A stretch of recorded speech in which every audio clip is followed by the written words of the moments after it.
কুমিল্লায় অনুষ্ঠিত হলো বাংলাদেশের চর এলাকায় আধুনিক কৃষি প্রযুক্তি সম্প্রসারণ প্রকল্পের আওতায় ২০২৪-২৫ অর্থবছরে দিনব্যাপী আঞ্চলিক কর্মশালায় প্রকল্পের কার্যক্রম ও ভবিষ্যৎ পরিকল্পনা নিয়ে মূল প্রবন্ধ উপস্থাপন করেন প্রকল্প পরিচালক কৃষিবিদ মোহাম্মদ জিয়াউর রহমান।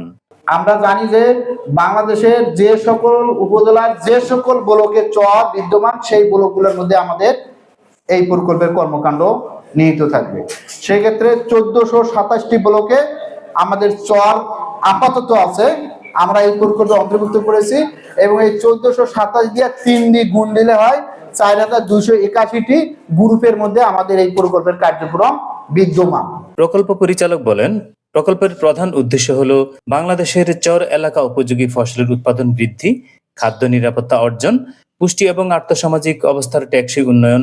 সুনির্দিষ্ট উদ্দেশ্য হল প্রকল্প এলাকার প্রকল্প মেয়াদে উন্নত কৃষি প্রযুক্তি সম্প্রসারণ ও পতিত জমি ব্যবহারের মাধ্যমে শস্যের নিবিড়তা ৫ ভাগ বৃদ্ধিকরণ, এলাকা উপযোগী আধুনিক প্রযুক্তি সম্প্রসারণ ও ফসলের আবাদ বৃদ্ধির মাধ্যমে কৃষি উৎপাদন ৫ ভাগ বৃদ্ধিকরণ, উপকারভোগীদের পুষ্টিমানের উন্নয়ন এবং খাদ্য নিরাপত্তা অর্জন। কৃষি সম্প্রসারণ অধিদপ্তর কুমিল্লা জেলার উপপরিচালক কৃষিবিদ আইয়ুব মাহমুদের সভাপতিত্বে প্রধান অতিথির বক্তব্য রাখেন কৃষি সম্প্রসারণ অধিদপ্তর কুমিল্লা অঞ্চলের অতিরিক্ত পরিচালক কৃষিবিদ মোহাম্মদ আজিজুর রহমান।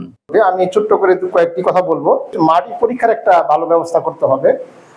যদিও এসআরডিআই সারা দেশে মাটি পরীক্ষা করেছে, কিন্তু চর এলাকার জন্য এরিয়া কভারেজটা বা সেই ধরনের স্যাম্পল কালেকশন করা হয়েছে কিনা এটি আসলে দেখার বিষয়।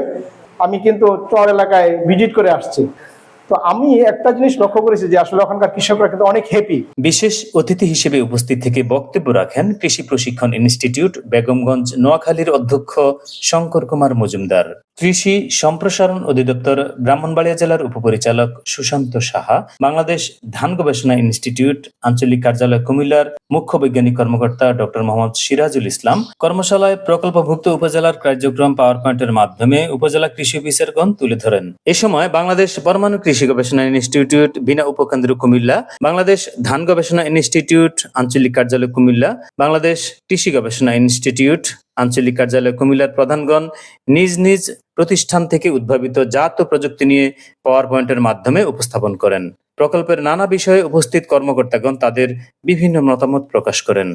যদি মাটি পরীক্ষা করে প্রদর্শনী করা যায়, আমার মনে হয় ভালো হবে। মাটি পরীক্ষার একটা বরাদ্দ দেওয়া যেতে পারে। আর ফসল কি হচ্ছে তো মরিচ, খেসারি, তার ভুট্টা ইত্যাদি হচ্ছে। এই পর্যন্ত এই প্রথম চর এলাকায় কোন প্রকল্প কাজ করতেছে চরের কৃষকদেরকে নিয়ে। অর্থাৎ মাটির স্বাস্থ্য রক্ষা করে আমাকে আপনার ফসল উৎপাদন করতে হবে। এখানে একটা বিষয় আমরা বলছি, সেটা হচ্ছে আপনারা যে মাটিটা আমাদের কাছে পাঠান, আমরা কিন্তু সয়েলটা টেস্ট করে দেখি কোন নিউট্রিয়েন্ট কি পরিমাণে আছে। কিন্তু যাওয়ার পর আমরা দেখলাম যে চমৎকার মালচিং এর মাধ্যমে একটা মাঠের প্রদর্শনী, আমাদের মরিচের প্রদর্শনী আমার দেখে খুব ভালো লাগছে।